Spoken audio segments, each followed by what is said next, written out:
In this short video, we will go over the child safety lock on a Honda Odyssey. The child safety lock or childproof door locks prevent children from being able to open a rear door from the inside of the vehicle. On Odysseys and minivans with sliding doors, it is very easy for little ones to accidentally open the door with the push of a button. To activate or deactivate the safety lock, use the lever on the side of the door. To activate the safety lock, slide the lever to the lock position.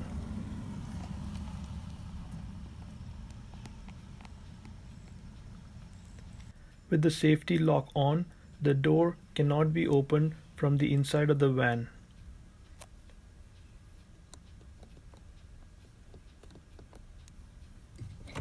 The door can only be opened from the outside.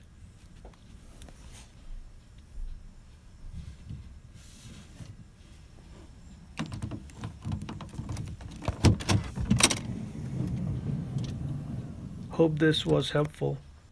Thank you for watching.